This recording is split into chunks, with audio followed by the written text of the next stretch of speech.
Jonathan Albin with NycosRPG, and I'm doing this video in reverse. I've actually created the thumbnail first, and I'm going to try to do the episode so we fill in the information really quickly.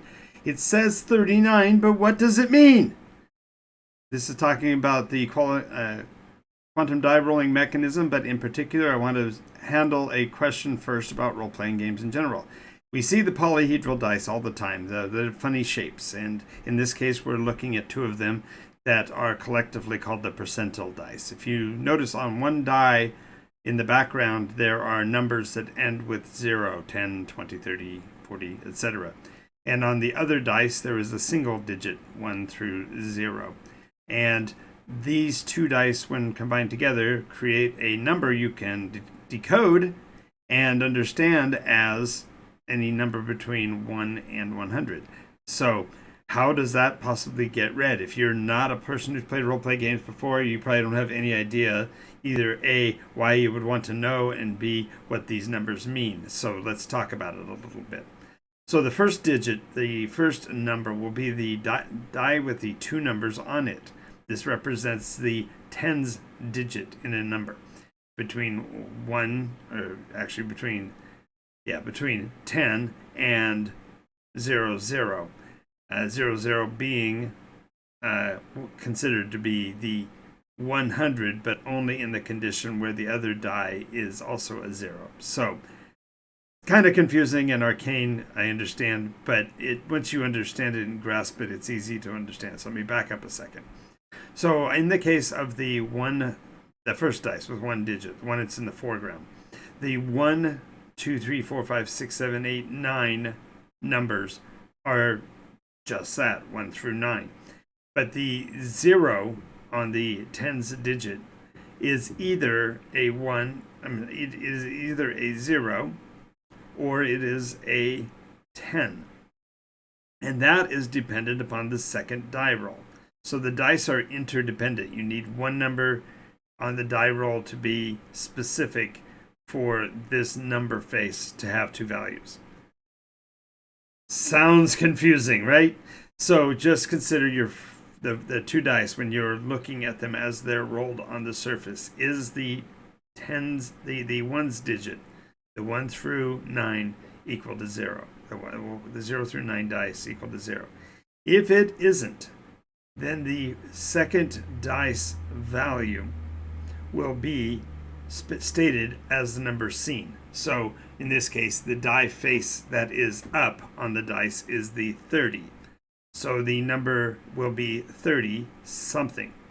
Now, if you'll notice, the other die has what looks to be a backwards 6 with a dot on it.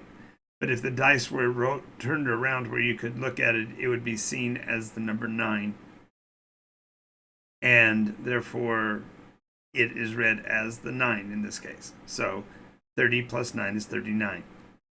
Okay, if that had been a 0, on the other hand, it would have been read as 30 because the first digit on the first dice is 10.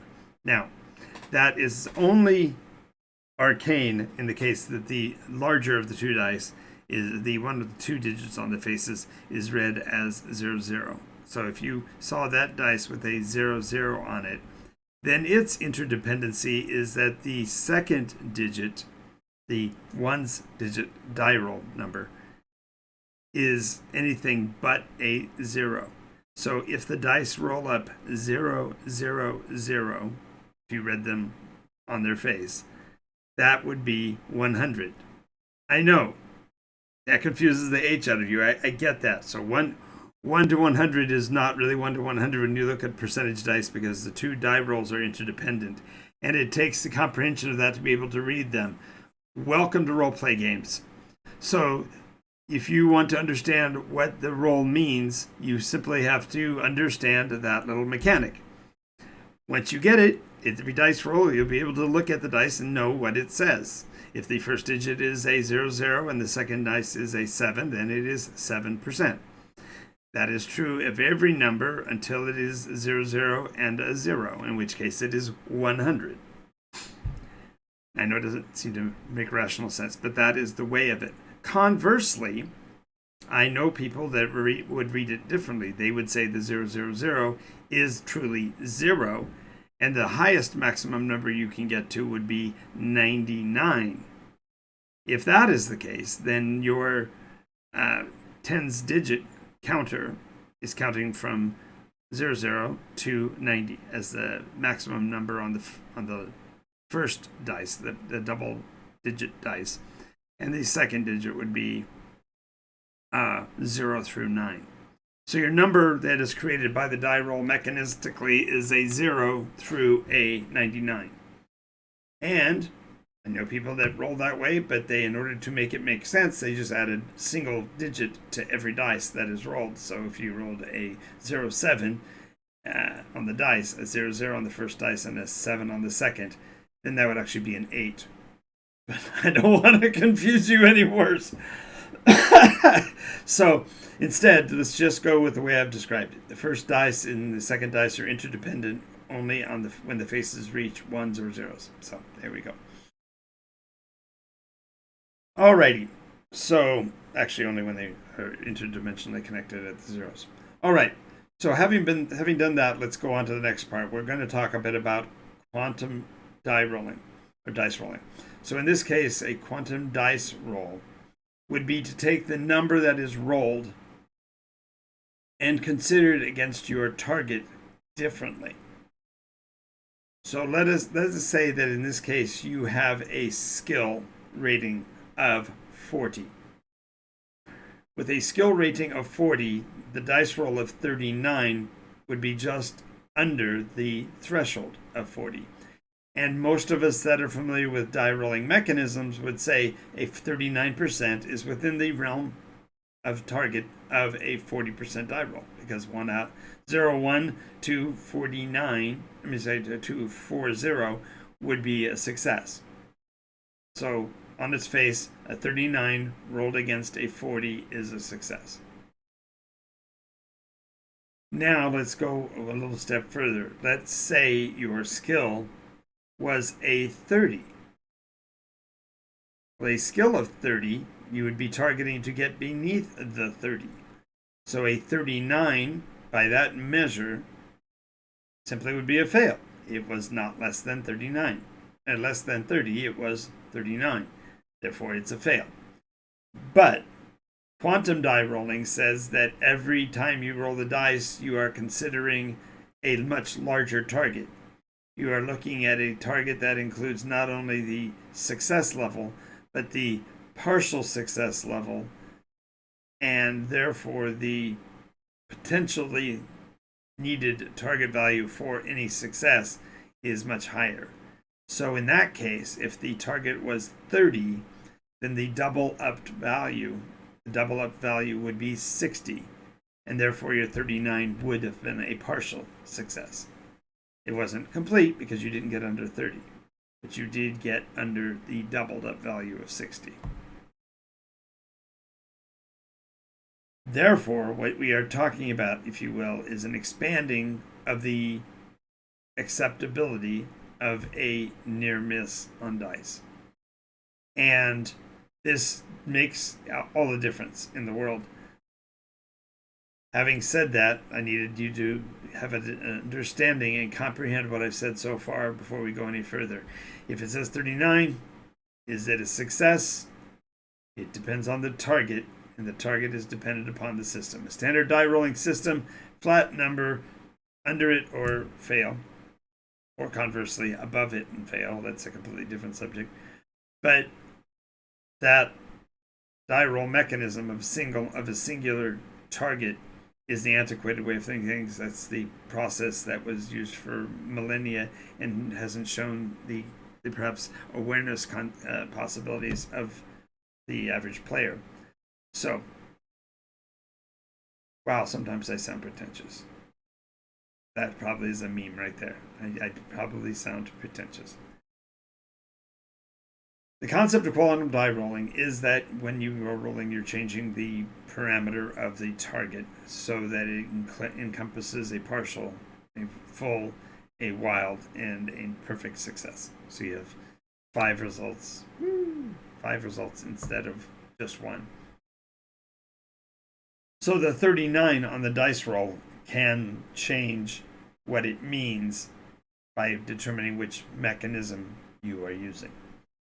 So let's talk about that. I don't know how much time you have watching videos, so I don't know whether this is catching your attention or if you're moving on. But in this next portion, this next chapter, if you will, we're going to be talking about how to set the threshold. No, we're not. I'm going to cut this short. I'm going to cut out this middle part and have an ending. So, nope, not even going to do that. I'm going to start over. Alrighty, this is Jonathan Albin, and this is NycosRPG, the Session Zero Chronicles, and today we are talking about interpreting dice. I'm using the card that I'll be creating for this video because I want to make sure we link that message in with what's going on here. So it says 39, but what does it mean? We are going to be decoding the quantum die rolling mechanism, and we're going to talk about dice in general. Alrighty, so the dice roll in this case is a 39. If you don't understand what that means, take a look at the two dice in the image. In the background, you see a percentile dice, a dice that has numbers on it in digit values of 10, which if you saw the entire dice, you would see it goes from 00 all the way to 90. So it goes from a flat 0 to 90. The second die, the one that's in the foreground, has a single digit value, and it is between 0 and 9. So these two dice together are called percentile dice because any number that you roll is going to be someplace between 0 and 100.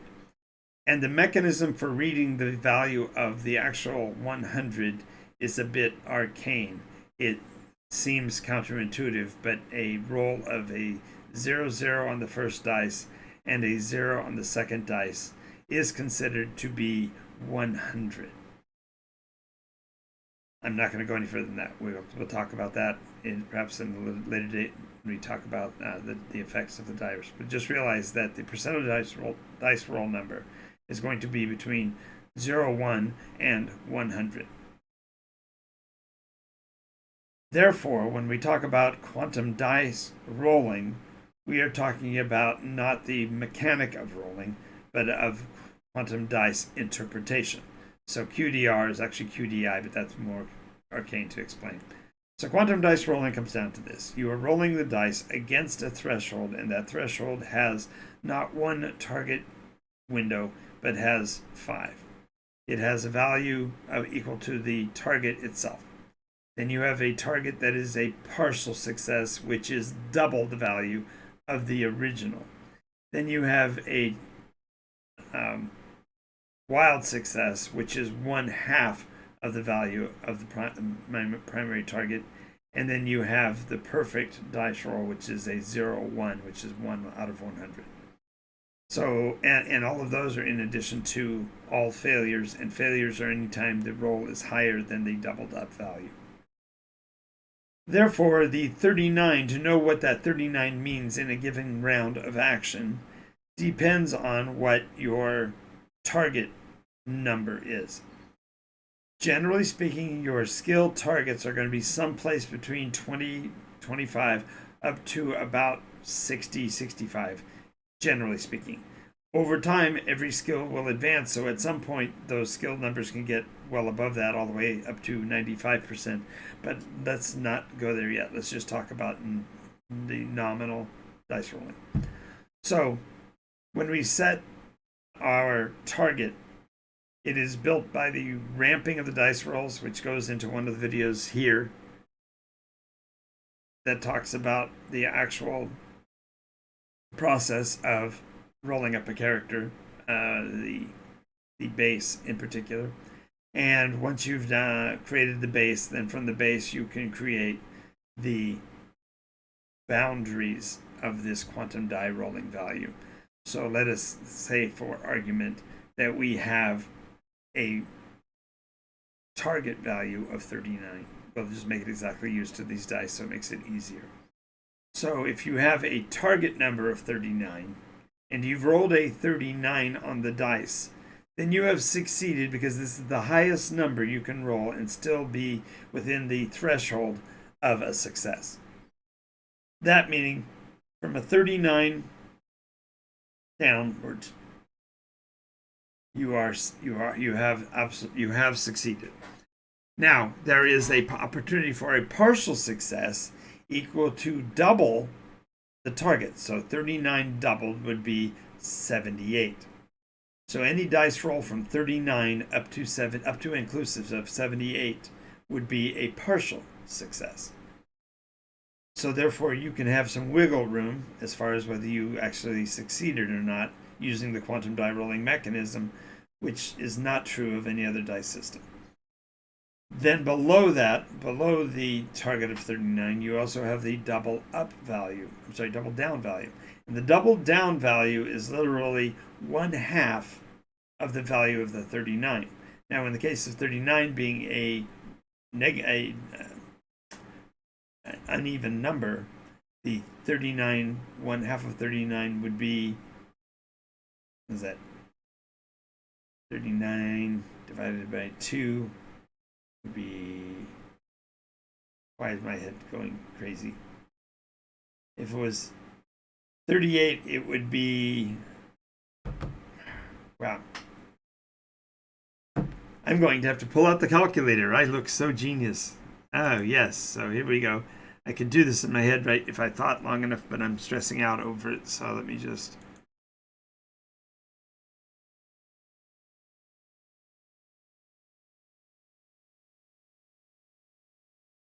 Oh, why is it not doing that?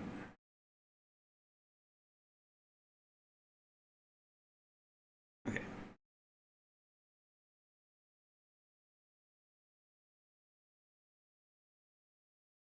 $39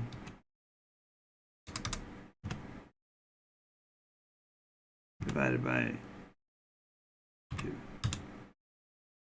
There we go. Should make sense. 19.5. Everybody in the chat room is going, 19.5, what is wrong with you?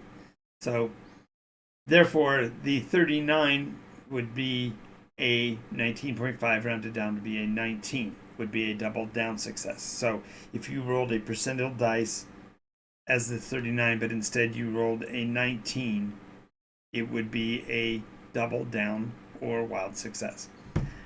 This means you did that much better. You're even more precise. You were twice as accurate because you got 1/2 of the value.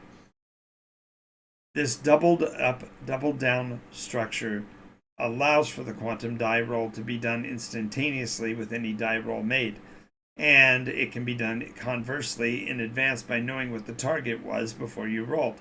So in the case of knowing that your target was 39, when you roll the dice, you know that up to 78 is going to work, and below a 19.5 is going to be a wild, or below 19 is going to be a wild. So therefore, you've gotten this entire range from a single die roll. And that's what makes the quantum die rolling mechanism mystical, is that it's hard to understand because it requires a little bit of mental gymnastics to set up. Once you know that, then the die roll on the table conveys more information. So a 39 rolled against a target of 39 is a straight success. That was already going to be the case.